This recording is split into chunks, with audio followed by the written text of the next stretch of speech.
r/AskReddit. School nurses of Reddit. What's the strangest incident that caused a student to go to your office?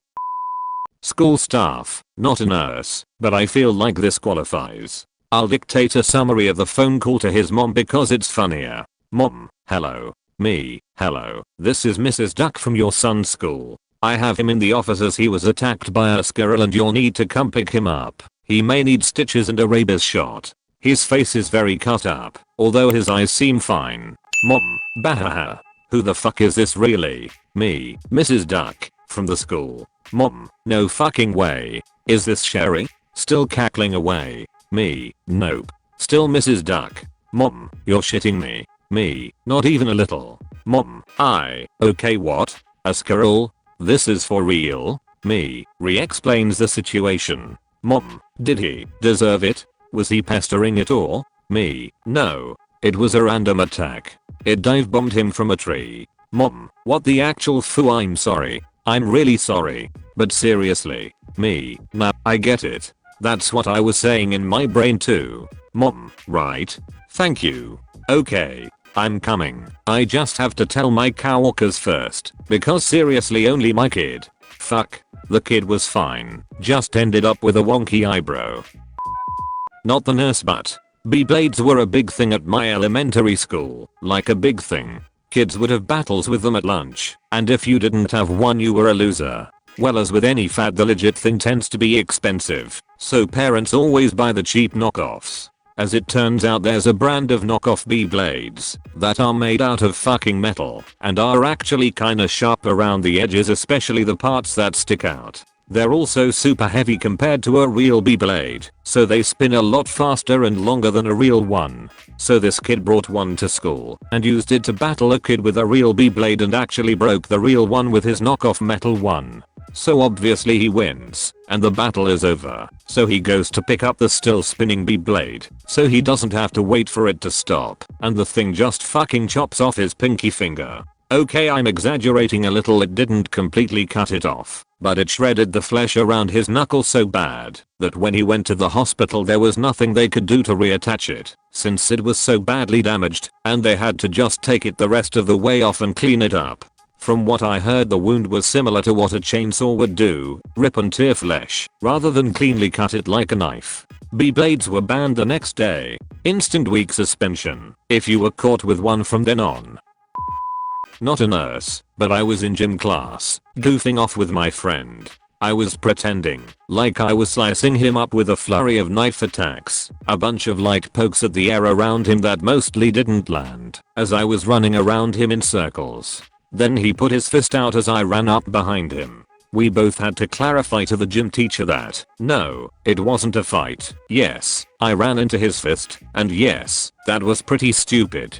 In my rush to not bleed all over my gym clothes, I left a trail of blood leading to the nurse's office that scared at least one person before I came back to clean it up. Not a nurse, but happened in the class I was an aide in. One girl pulled her tooth out. First grade, it's normal. Then less than 5 minutes later another 6 girls had pulled their teeth out. The last girl tried to pull one that wasn't even wobbly and did something nasty to her gum and blood was pouring out everywhere. 2 kids fainted and the teacher couldn't even look, she was so green. I had to take her to the office to get some cloths and call mum.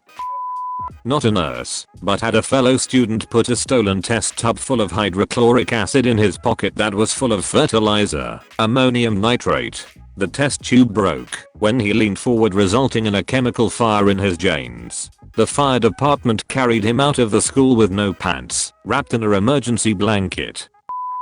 Teacher here sent a boy to the nurse because his pants were too tight. Poor kid had pants so tight it caused his poor privates to lose circulation. Also sent a girl to the nurse because she somehow picked up rocks off my carpet and shoved them up her nose. Except she couldn't confirm she shoved them up there, and she was freaking out. She couldn't effing remember if she shoved rocks up her nose. I was so done. The school nurse and I would laugh about their nurse passes. A kid had to go because he picked up a Bunsen burner as soon as he turned it off. My old shop teacher used to tell a story about a kid who turned off a heat gun to finish his project, then picked up by the barrel without thinking about how it was still hot. Burns do funny things at extreme temperatures. He didn't even feel it was hot until he was halfway across the shop floor and the skin on his palm was melted to the barrel. At that point, the screaming started. This same teacher also had a "don't fucking throw things in the shop" story. A kid was cutting something on a bandsaw and his friend was standing next to him watching. A third friend pulled up a piece of paper and threw it at the watcher. The watcher saw the movement out of the corner of his eye and flinched. He bumped into the cutting student when he flinched, pushing his hand straight into the blade. The kid apparently lost 3 fingers and was stuck with a permanent "hang loose" sign.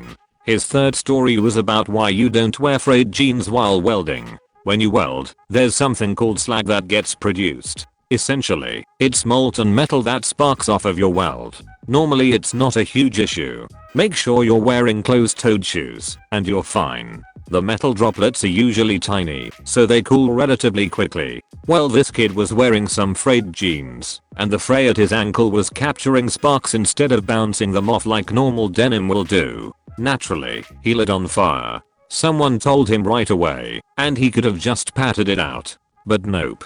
He freaked and started running around the room screaming. Apparently this kid's fight or flight reflex went straight to flight. They couldn't catch him to put it out until he got tackled to the ground. So he got a pretty serious burn on his ankle from running around instead of just patting it out. There's so many not nurses here. All good. I'm a school nurse. Student came in with blood coming out of their eyes. Imagine Carrie. Staff were freaking out, and for 1 second I was ready to call 911. I asked how they hurt themselves while putting gloves on, and they said they didn't. Then I realized they also had a nosebleed.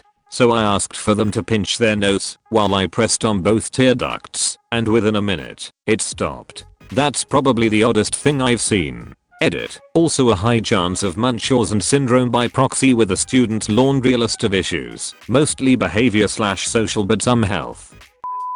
Not a nurse, but accident prone. When I was in 6th grade home economics we were working on sewing projects. I was constructing a jester bunny rabbit. I was attaching the head and body to the jester collar, which was a lot of fluffy toy material. To get the material to go into the sewing machine I had to really push down and try and flatten it before going in. I don't know how, but I managed to get both the material and my finger into the machine. The needle went through the center of my nail and tip of my finger bone. They had to dismantle part of the machine to get me, the rabbit and the needle down to the nurse's office. Once the extra string was cut the bunny came off easy, but the nurse had to get a pliers from the woodshop teacher to pull the needle out.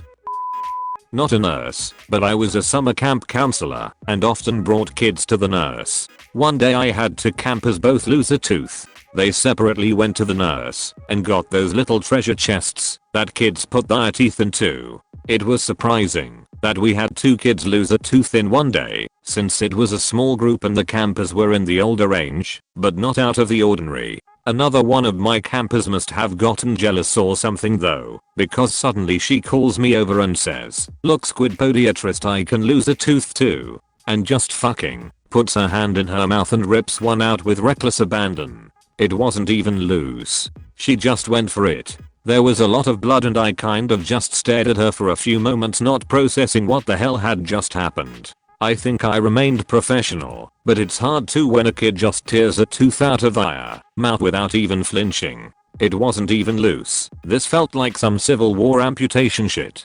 Before I could react she started jumping around all excited because she lost a tooth and asked to go to the camp nurse. And I was like, yeah, at this point I think we should go to the fucking psychiatric nurse. But I didn't actually say that, because that would not be appropriate and instead just walked her to the camp nurse, in stunned silence as I was still trying to process what the fuck had just happened. Her parents tipped me well though, so I guess her impromptu tooth removal didn't have any long-term consequences. I've got one that happened to me. I was in 1st grade at a small Montessori school with around 100 kids. K-12. Normal day. We had a gardening activity thing towards the end of the day so my class, 1, 2, 3 graders, were all using normal and handheld shovels. I don't know why they trusted us with these, but one kid took another's shovel and started chasing him for it. The kid with the shovel getting chased tripped, and the metal handheld shovel flew and hit me in the back of my head. Immediately went to principal's office. I don't think we really had a nurse at the time, and no one could figure out a good way to stop the bleeding till I would get taken to hospital. The principal at that point decided to place a large band-aid straight onto my head full of hair. Went to the and they did nothing about it. No stitches, just a better way to cover it up. I'd love it if you liked and subscribed.